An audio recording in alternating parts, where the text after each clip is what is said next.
The council planned to dominate humanity, but then humans showed up. Part 2. First Contact, Second Thoughts. The message from the conclave reached every screen, every radio, and every communication device on Earth within 6 minutes. It was translated perfectly. It was clear. And it was, by any measure, a threat dressed up as diplomacy. The world did not panic. That surprised a lot of people, including some of the people living in it. But humanity had spent centuries imagining this exact moment in books and movies and late-night conversations. When it finally arrived, the general reaction was less terror and more of a collective deep breath, followed by the words, "All right, so what do we do now?" President Nate Caldwell was the one who had to answer that question. He was a tall, quiet man in his late 50s, a former engineer who had spent most of his career building bridges and power grids before politics found him. He did not pound tables. He sat in rooms with smart people, asked good questions, and made decisions based on evidence. It was not glamorous, but it had kept the United Earth Republic running smoothly for 6 years. Now he sat in the secure briefing room beneath the Capitol building, looking at a holographic display of the alien fleet parked at the edge of the solar system. "Tell me what we know," he said. Admiral Lena Marsh stood at the far end of the table. She had not slept in 30 hours, but she looked exactly the same as she always did, sharp, steady, and slightly annoyed. "We know their visible fleet numbers just over 300 vessels," she said. "But that is not what concerns me. What concerns me is the second fleet, roughly 500 additional warships, hiding behind the gas giants in the outer system. They think we cannot see them. But we can. We have been able to see them since they entered the system. Our deep space sensor network picked them up 4 days before they arrived. They are using a cloaking technology that is good, but not good enough for our detection grid. We have been tracking them the entire time." Caldwell nodded slowly. "So they came to talk, but they brought enough firepower to destroy us if we say no." "That is exactly what they did," Marsh confirmed. "All right," Caldwell said. "Then we talk, but we prepare." Dr. Sophie Grant was chosen to lead the first contact team. She was Earth's best xenolinguist, a woman in her late 30s with curly red hair, an easy smile, and a brain that could learn a new language in a week. She had spent her entire career preparing for a moment that most people told her would never come. Now it had come, and she was ready. She boarded a shuttle and flew to the conclave diplomatic vessel, a massive ship shaped like a curved blade, hanging in space above the orbit of Neptune. When she stepped aboard, she was met by 4 alien diplomats, 2 insectoids, 1 tall crystalline being, and 1 creature that looked like a walking tree trunk with glowing eyes. They stared at her. She smiled at them. "Thank you for having me," she said. "Your ship is beautiful. Can you tell me about the design?" The diplomats exchanged confused glances. In their experience, the representatives of species facing subjugation did one of 2 things. They begged or they threatened. No one had ever complimented their ship. Sophie spent the next several hours asking questions. She asked about their history, their culture, their food, their art, their families. She was warm, genuinely interested, and utterly impossible to intimidate. The diplomats answered cautiously at first, then with growing confusion, and finally with something approaching honesty. She learned that the conclave had been doing this for thousands of years. Every species they encountered was given the same choice. Every species submitted. The conclave provided order, stability, and protection. In exchange, the subjugated species gave up their independence, their military, and a significant portion of their resources.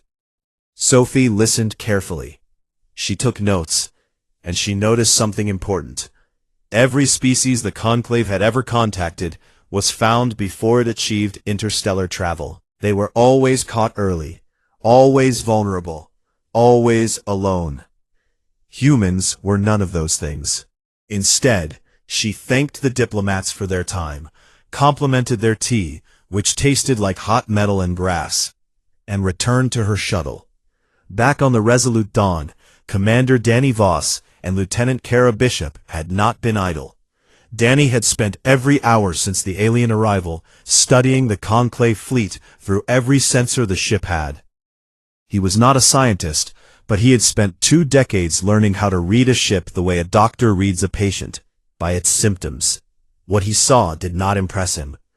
"Their ships are big," he told Kara, pointing at the tactical display. "Really big. But look at the shield harmonics. They cycle in a fixed pattern. Every 90 seconds, the same rotation. No variation." Kara frowned. "That means if you time a strike right, you hit them in the gap between cycles. Every time." Danny scrolled through more data. "Their weapons are powerful, but slow to recalibrate between shots. Their formation flying is perfect, which means it is rehearsed, not adaptive. They fight the same way every time, because every time it works. Because no one has ever fought back," Kara said. "Exactly." Danny composed a coded report and sent it to Admiral Marsh. He kept it short and direct, the way he kept everything. "They are built to frighten, not to fight anyone who fights back." Marsh read the report and filed it in her tactical planning folder. She was already preparing contingencies. She hoped she would not need them, but hope, she had learned a long time ago, was not a strategy. On Verath Prime, Envoy Sirith sat alone in her quarters and reviewed the data from Sophie Grant's visit. She watched the recording of the human woman, small, soft, smiling, sitting among the Conclave's best diplomats, and asking them about their children's education system. She watched the diplomats stumble over their words, confused by a species that responded to a threat with curiosity. Sirith opened a private channel to Thovan.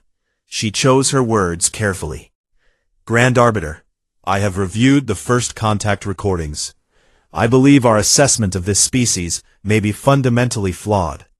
They are not behaving like any target we have encountered. They are not afraid." She waited for a response. Minutes passed, then an hour. Thovan never replied. Back on Earth, President Caldwell stood before a closed session of the military leadership. The room was full of generals, admirals, and intelligence directors. Every face was serious. Every eye was on him. Caldwell spoke simply. "We are not going to start a war. That is not who we are. But we are going to make very sure that if they start one, they regret it immediately. Begin full defense preparation, quietly, and someone get Dr. Grant more of that alien tea. I think she is going to need it." A few people in the room almost smiled. Almost. Outside, the alien fleet hung in the darkness, waiting. The clock was ticking. 28 rotations remained. And humanity, as it always did, got to work. The Council planned to dominate humanity. But then humans showed up. Part 3. The Weight of Miscalculation. The 30 rotations passed. Humanity did not comply. There was no dramatic refusal, no angry broadcast, no declaration of defiance. Earth simply did not respond to the ultimatum at all. The deadline came and went like a Tuesday, and the humans carried on as if nothing had happened. This, more than anything, disturbed the Conclave diplomats. They had seen species beg for extensions. They had seen species attempt last-minute negotiations. They had even seen one species try to flee its own planet. But they had never seen a species simply ignore the most powerful alliance in the galaxy. The junior diplomat aboard the Conclave vessel sent his report to Verath Prime with visible discomfort in his words. "The humans have not responded. They do not appear to be preparing for submission. They also do not appear to be preparing for war. It is unclear what they are preparing for." On Verath Prime, Thovan read the report and felt a flicker of something he had not experienced in centuries. Annoyance. Not concern. Not fear. Just the mild irritation of a being who is used to absolute obedience encountering something unexpected. He opened a channel to War Commander Draal. Draal was a Vekari, a species built for conflict. He stood over 8 feet tall, covered in thick plates of natural armor, the color of dark iron. His species had served as the Conclave's military arm for 3,000 years. Draal himself had led campaigns against 11 species. He had never lost. "Commander Draal," Thovan said, "the humans have failed to comply. Execute a standard demonstration. Destroy their outermost outpost. Make it visible. Make it clear." "It will be done, Grand Arbiter." Draal moved his fleet, 500 warships strong, toward the target, Outpost Bravo 7, a small mining station built into the surface of a dwarf planet on the far edge of the solar system. To the Conclave, it looked like exactly what it appeared to be, a minor, undefended facility of no real importance. What the Conclave did not know was that Outpost Bravo 7 had been quietly rebuilt 3 years ago. Beneath its plain exterior sat a sensor hub connected to a network of defense satellites hidden throughout the asteroid belt. The station had been designed by tech specialist Mia Torres, a woman in her late 20s who had graduated top of her class in systems engineering, and who had a personal philosophy that could be summarized as, if it exists, it should be able to defend itself. She was aboard the Resolute Dawn, monitoring her network from the engineering bay. When the alert came through, "Commander," she said to Danny Voss over the internal channel, "Conclave Warfleet is moving toward Bravo 7. 500 ships. They will be in weapons range in 40 minutes. Danny was already on the bridge. He looked at Kara. "Signal Admiral Marsh. Tell her it is starting." The Conclave fleet descended on Bravo 7 like a hammer falling on a nail. Draal gave the order to fire, and 300 weapons batteries opened up on the tiny station. The station's shields held. Draal frowned, which on a Vekari face looked like a small earthquake. He ordered a second volley. The shields flickered, but held again. This was not supposed to happen. An outpost this small should have been dust after the first shot. Then the asteroid belt woke up. Autonomous defense satellites, hundreds of them, hidden among the rocks and ice of the belt, powered on simultaneously. They began broadcasting jamming signals that scrambled Conclave targeting systems. Sensor screens across Draal's fleet dissolved into static. Weapons officers reported that their targeting locks were cycling uselessly. And then the human ships arrived.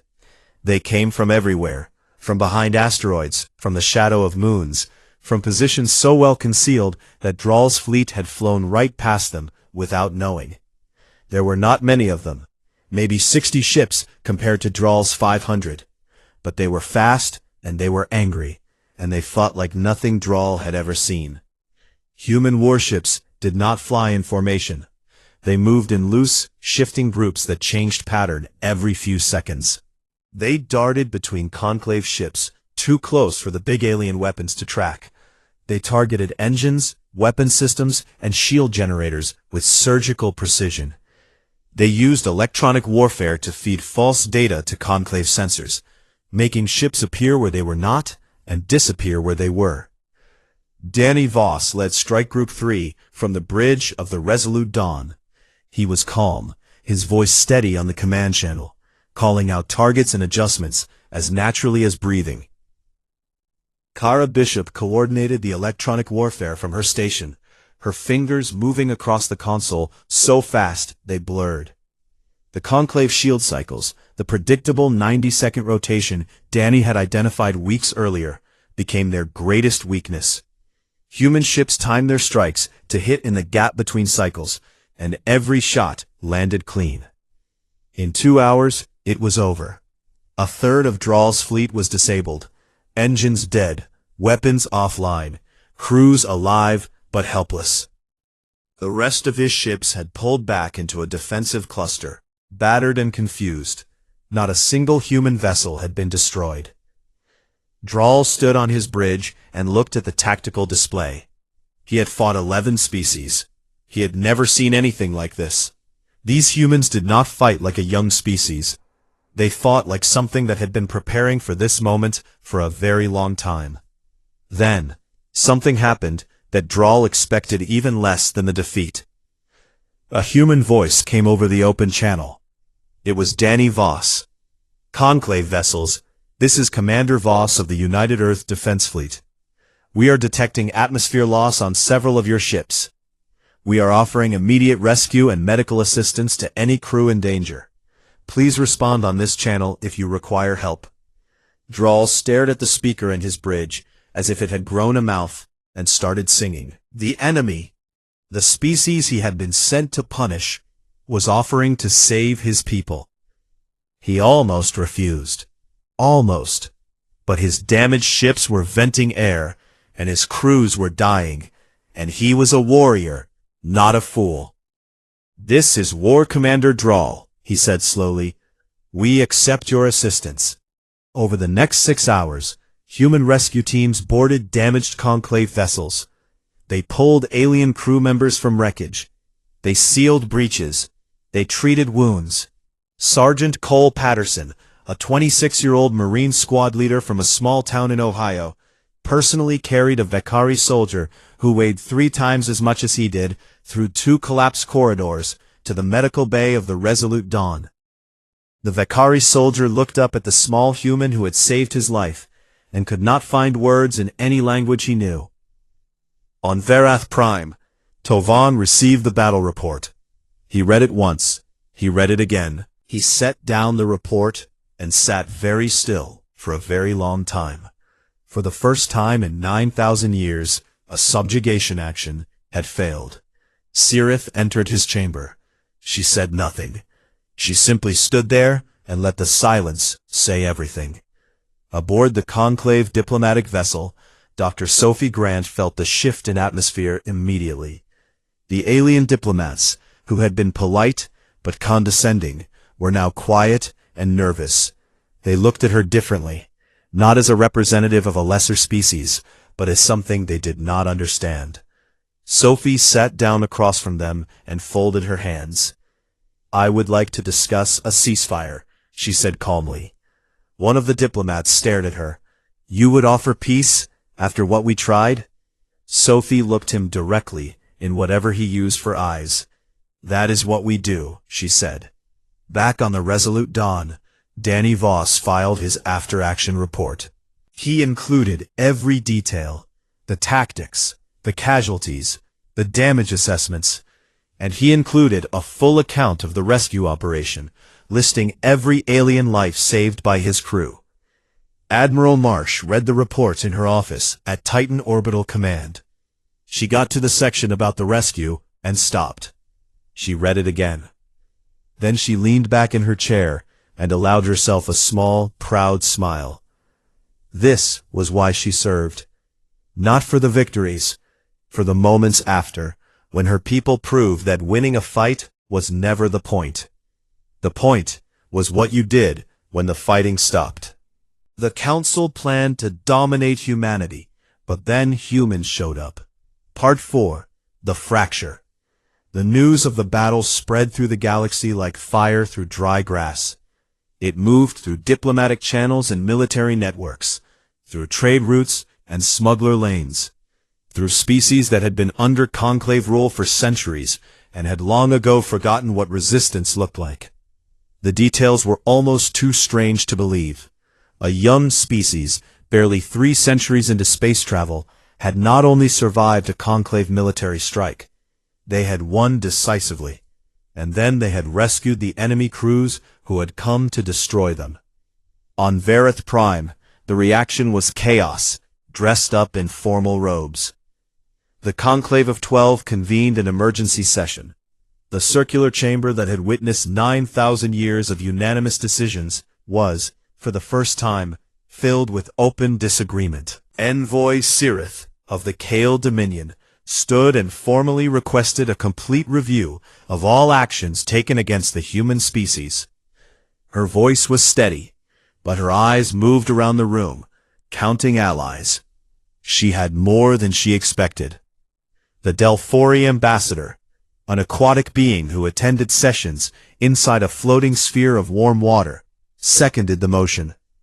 The Delphori were a gentle species, one of the oldest in the conclave, and they had joined originally because they believed the conclave's purpose was to bring order, not suffering.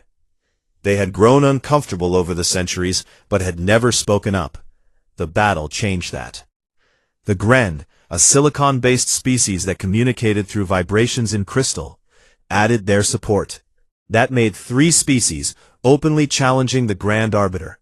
It was unprecedented. Thovan watched from his elevated seat.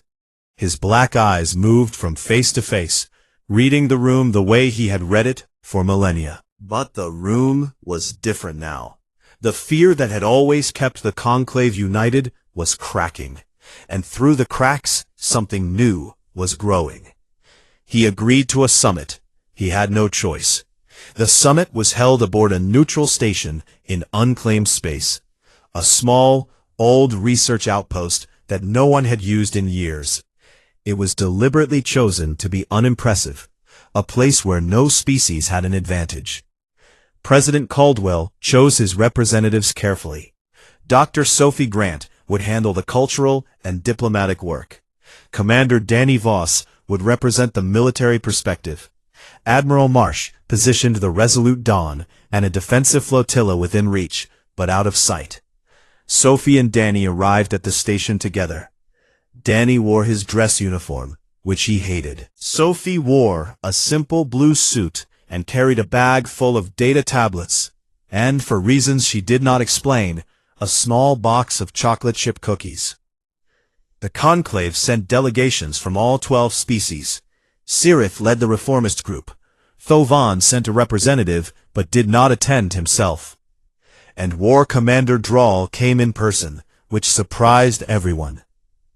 The summit began with formal introductions, which took 2 hours because some species required specific atmospheric conditions, and one species communicated by changing color, which made translation complicated. Then, Sophie did something no one expected. She stood before the assembled delegates and presented a complete, unedited history of humanity. She did not start with achievements. She started with failures. She showed them the wars, the genocides, the centuries of slavery, the environmental destruction that nearly killed their homeworld. She showed them dictators and famines and weapons that could crack a planet in half. She held nothing back. The chamber was silent. Several delegates shifted uncomfortably. This was not how conquered species behaved. Conquered species boasted. They exaggerated.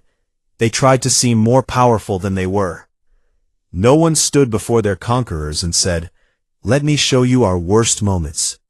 Then Sophie changed direction. She showed them the rebuilding, the revolutions that overthrew tyrants, the movements that ended slavery, the scientists who healed the oceans, the artists who painted beauty in the ruins, the ordinary people who, generation after generation, looked at the mess their species had made and said, "We can do better than this," and then did. "We are not a perfect species," Sophie said, her voice quiet but clear. "We have never claimed to be. We have caused terrible harm to ourselves and to our world. But here is what we have learned. We fall, and we get back up. We make mistakes, and we fix them. Not always, not quickly, but we do not stop." She paused and looked around the room. "That is who you tried to conquer." Danny spoke next. He was not a natural public speaker. He did not have Sophie's warmth or her gift for finding the right words. But he had something else. He had honesty that was impossible to argue with. He talked about the battle. He talked about tactics and strategy, but only briefly. Mostly he talked about what happened after. He talked about his crew boarding damaged conclave ships to rescue alien soldiers. He talked about Sergeant Cole Patterson carrying a Vekari warrior through a burning corridor. He talked about his medics treating alien wounds they had never seen before, figuring it out as they went, refusing to let anyone die if they could help it. Our military doctrine is built on a simple idea, Danny said. Defend your home. Fight hard if you have to. But never forget that the enemy is made of people too. We did not rescue your crews because we wanted something. We did it because that is how we are built. The effect was extraordinary. The Delphori ambassador wept. Great, shimmering tears that floated in the water of their sphere.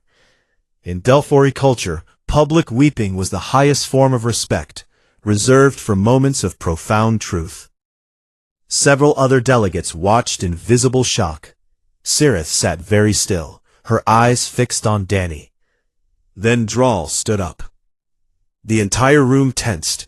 A Vakari war commander standing in a diplomatic session usually meant someone was about to be threatened. But Drawl did not threaten anyone. Instead, he said something that no Vakari officer had ever said in public. I was wrong. The words hung in the air like something physical. I went to their system to teach them fear, Drawl continued, his deep voice rumbling through the chamber. They taught me something instead. They fought with honor I did not expect. And when they won, they showed mercy I did not deserve. I have served the Conclave for 3,000 years. I have never seen a species like this. Sirith stood. The Kale Dominion formally withdraws its support for any military action against humanity. The Delphori seconded. The Gren vibrated their agreement. A fourth species, the Morphani, quietly added their voice. Thovan's representatives sat in silence, watching the alliance his master had built begin to crack apart. Behind the scenes, in the engineering sections of the station, Mia Torres was having a very different kind of summit. She had been assigned to help repair damaged Conclave vessels as a goodwill gesture, and she had brought a team of human engineers with her. The Conclave engineers watched the humans work with a mixture of confusion and fascination. Human engineering was nothing like theirs. Where Conclave technology was elegant and standardized, built from proven designs that had not changed in centuries, human technology was messy, improvised, and brilliantly adaptive. Mia's team used tools in ways they were not designed for. They invented solutions on the spot. When something did not work, they tried something else, and then something else, and then something that should not have worked, but did.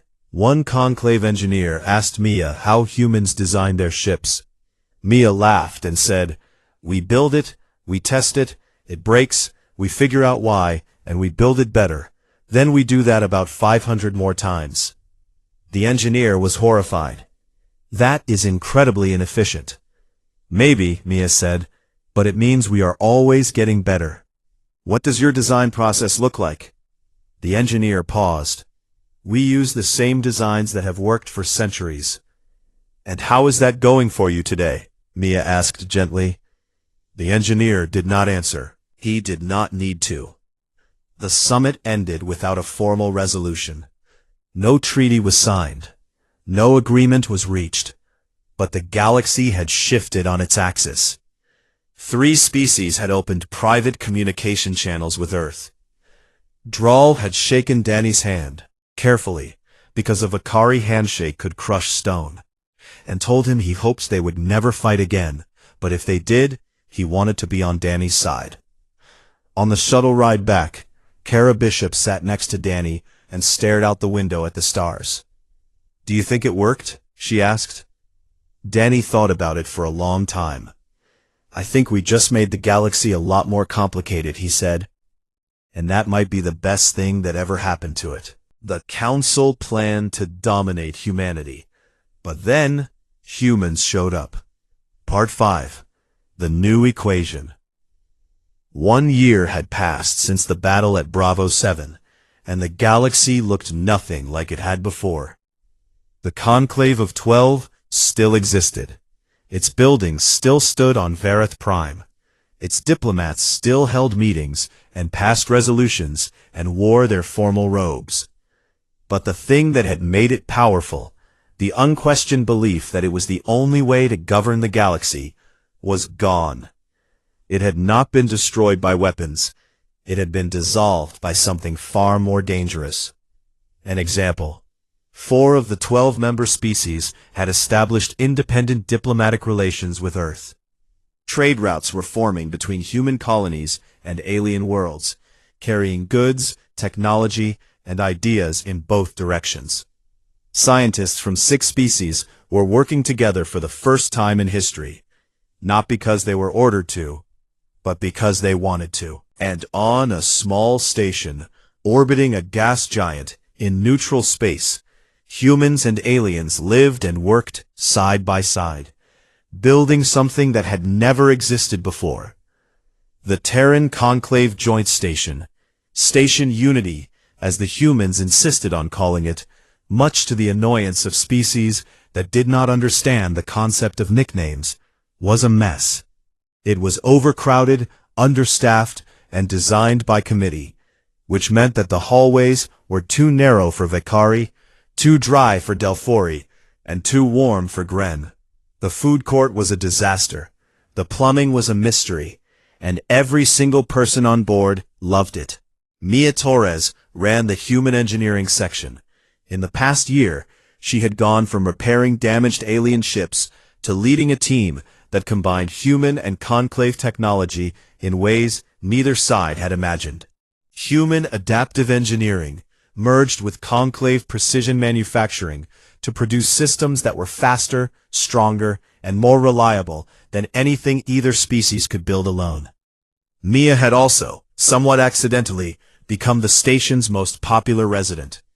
Her habit of solving problems by taking things apart and putting them back together in unexpected ways had earned her a reputation among the alien engineers that translated roughly to the small one who breaks things until they work better. She considered it a compliment. Dr. Sophie Grant had written a cultural guide, a massive document that explained human customs, history, and behavior to alien species, and alien customs, history, and behavior to humans. It was honest, detailed, occasionally funny, and had become the most requested document on the Galactic Communications Network. Sophie had not expected that. She had also not expected to receive fan mail from a Delphori teenager who wanted to know if humans really kept small animals in their homes for emotional comfort. Sophie sent back a photo of her cat. The teenager's response, translated from Delphori, was a single word that meant something between incredible and why. Sergeant Cole Patterson had become a legend, not among humans, among the Vekari. The warrior species had a deep tradition of honoring those who showed courage beyond expectation, and a small human carrying a Vekari soldier twice his size through a burning ship qualified. They had given Cole an honorary rank in their military, Shield Brother, a title that had never been given to a non-Vekari in their entire history. Cole, who was still just 27, and still called his mother every Sunday, handled this with the quiet grace of someone who genuinely did not understand what the big deal was. "I just picked the guy up," he told Danny once. "He was hurt. You pick up people who are hurt. That is the rule." Danny, now Captain Danny Voss, commanded the Resolute Dawn as part of the honor guard for the biggest event in galactic history, the signing of the first Terran Conclave Cooperative Agreement.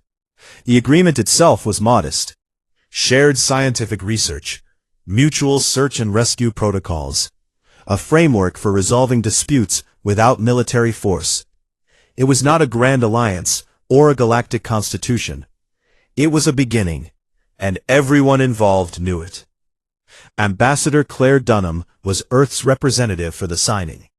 She was in her mid-50s, a career diplomat who had spent 30 years negotiating with difficult people, and had concluded that all negotiations, whether between countries or between species, came down to the same thing: finding the place where both sides could live with the outcome. She arrived at Station Unity with a small staff and a large amount of patience. The ceremony was held in the station's main hall, which had been decorated for the occasion with flags and symbols from every participating species. The Vekari had contributed a traditional war banner. The Delphori had contributed a sculpture made of living coral. The humans had contributed a coffee machine, because someone had decided that no historic moment should happen without coffee. Claire stood at the podium and looked out at the gathered delegates. 12 species, hundreds of individuals, more than 9,000 years of collective history, represented in one room. She spoke simply. She did not use grand words or dramatic pauses. She spoke the way President Caldwell had taught her to speak. Clearly, honestly, and without pretending to be anything other than what she was. Humanity did not come to the stars looking for an empire, she said. We came because we were curious, because we looked up at the night sky and refused to believe we were alone. Because every time someone told us something was impossible, we took it as a personal challenge. She paused and looked at Sirith, who sat in the front row. 1 year ago, you came to our system with the largest fleet we had ever seen. You told us to submit. You expected us to be afraid. Claire smiled. We were afraid, but we have learned over a long and difficult history that fear is not a reason to give up. It is a reason to stand up. She stepped back from the podium. Sirith rose to speak. She moved to the center of the hall with the slow, deliberate grace of her species. She looked at the human ambassador, then at the room, then at the camera drones that would broadcast her words across the galaxy. 1 year ago, Sirith said, the Conclave identified humanity as a target for standard subjugation. We analyzed your species. We measured your technology, and based on all of that analysis, we concluded that you would be easy to control. She paused. We were wrong about everything. Not because your ships were faster than we expected, although they were.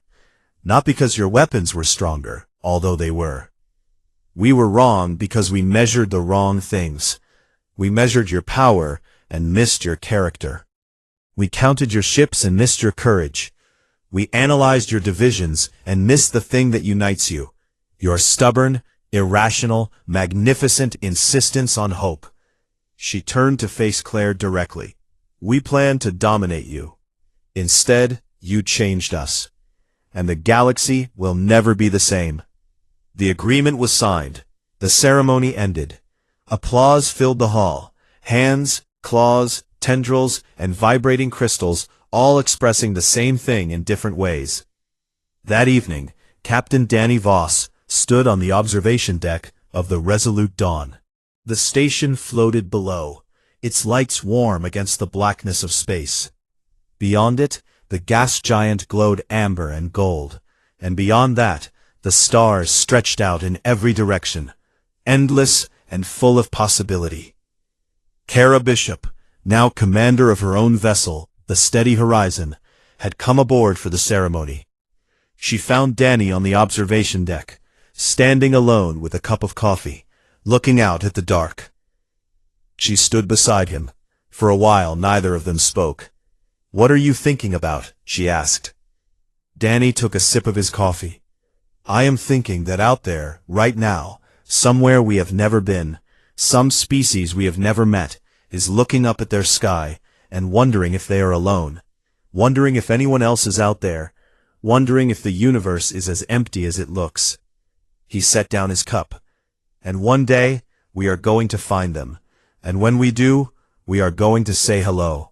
We are going to tell them they are not alone. We are going to offer them coffee and ask them about their families and show them pictures of our cats. Kara smiled. And if someone tries to stop us? Danny looked at her. The stars reflected in his eyes. And we do what we always do, he said. We show up. The Resolute Dawn drifted on through the dark, carrying its crew toward whatever came next. Below, Station Unity hummed with life, 100 species learning to live together, making mistakes, fixing them, and trying again. It was messy. It was loud. It was complicated. It was beautiful. And it was only the beginning. The Council planned to dominate humanity, but then humans showed up.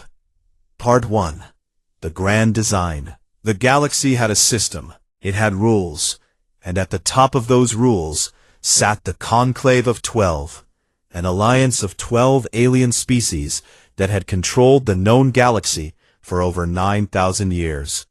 Their seat of power was a world called Verath Prime, a planet so old that its mountains had been carved into government halls, and its oceans had been drained to build landing platforms for 1,000 fleets. Grand Arbiter Thovan had led the conclave for longer than most species had existed. He was tall, insectoid, with 6 limbs folded neatly beneath a robe of dark metal threads. His eyes were black and patient.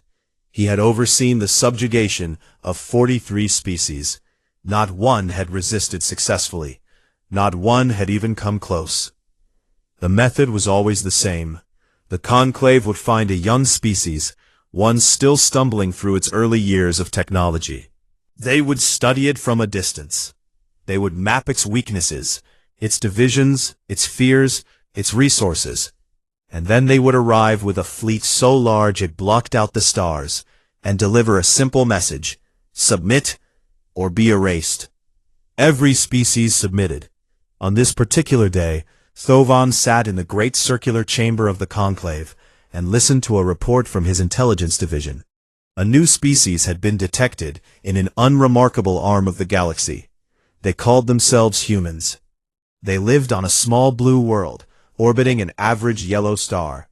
Initial scans showed a civilization that had been burning fossil fuels barely 2 centuries ago. They were fragmented, divided into competing nations, and seemed to spend a remarkable amount of their energy arguing with each other. Thovan was not impressed. "Standard protocol," he said, waving one of his long limbs dismissively. "Send the diplomatic flotilla. Position a war fleet behind it. Give them 30 rotations to comply." The chamber murmured in agreement. This was routine. This was how things were done. But one voice did not agree. Envoy Cirith of the Kale Dominion stood from her seat. She was reptilian, her scales a deep green that shifted to blue in the chamber's cold light. She was young by conclave standards, barely 400 years old, and she had a habit that annoyed the older members. She asked questions. "Grand Arbiter," she said, her voice careful and respectful, "I have reviewed the intelligence on these humans. There are gaps in the data that concern me." Thovan turned one of his black eyes toward her. "Explain." "Their home system contains an unusual number of artificial satellites. Far more than a species at their supposed level should possess. There are energy signatures from their outer colonies that do not match our projections. And their encrypted communications. Our decryption systems cannot break them." A ripple of surprise moved through the chamber. Conclave decryption technology could crack the codes of any known species in minutes. Thovan was quiet for a moment. Then he said, "Young species often produce noise that appears complex, but is merely chaotic. Their transmissions are probably nothing more than entertainment signals and commercial chatter. Do not mistake confusion for capability." Cirith wanted to push further, but she recognized the warning in Thovan's tone. She sat down. She did not agree, but she was not foolish enough to challenge the Grand Arbiter openly. Not yet. Thousands of light years away, on the edge of colonized human space, a ship called the Resolute Dawn drifted through the dark between stars. It was a deep space carrier, long and angular, built for endurance rather than beauty. Its hull was scarred from years of patrol duty, and its crew had the quiet confidence of people who had spent a long time far from home. Commander Danny Voss sat in the command chair on the bridge, reading a report on his screen and drinking coffee that had gone cold an hour ago. Danny was in his mid-40s, with short brown hair that was starting to go gray at the edges, and a face that looked like it had been designed specifically for not showing emotion. He had served in the United Earth Defense Fleet for 22 years. He had seen pirates, border disputes, a reactor meltdown on a colony ship, and one very unfortunate incident involving a misidentified asteroid. Nothing surprised him anymore. Or so he thought. "Commander," said Lieutenant Kara Bishop from the tactical station. She was younger than Danny, early 30s, with sharp eyes and a mind that moved faster than most computers. I am picking up something on long-range sensors. Multiple contacts. Entering from outside mapped space. Danny set down his coffee. How many? Kara paused. She checked her readings twice. Over 300 vessels, sir. And they are big. Danny stared at the sensor display. 300 ships, each one larger than anything in the human fleet, moving in perfect formation toward the Sol system. They were not human. They were not anything he had ever seen before. He opened a secure channel to Titan Orbital Command, where Admiral Lena Marsh kept watch over the inner colonies. Marsh was in her 60s, a decorated veteran with white hair and a voice that could cut through steel. She had built half the defense networks in the solar system and trusted her people more than she trusted politicians. Admiral, Danny said, we have unknown contacts inbound. Over 300. They are heading for Sol. There was a pause. Then Marsh's voice came back, steady as always. Understood, Commander. Observe and report. Do not engage. I am waking up the defense grid. Danny closed the channel and looked at Kara. She looked back at him. 300 ships, she said quietly. I can count, Danny replied. They watched as the alien fleet crossed into the outer boundary of human space. Then, without warning, the fleet stopped, and it began broadcasting a message in over 100 languages, including English, Mandarin, Arabic, and Spanish. The message was short and direct. Attention, inhabitants of this system, you are hereby contacted by the Conclave of 12, governing authority of the Galactic Order. You will present your leaders for instruction. You have 30 standard rotations to comply. Non-compliance will result in corrective action. Danny read the message on his screen 3 times. Then, he leaned back in his chair and looked at Kara. Well, he said, that is not how you introduce yourself to the neighborhood. Kara almost smiled.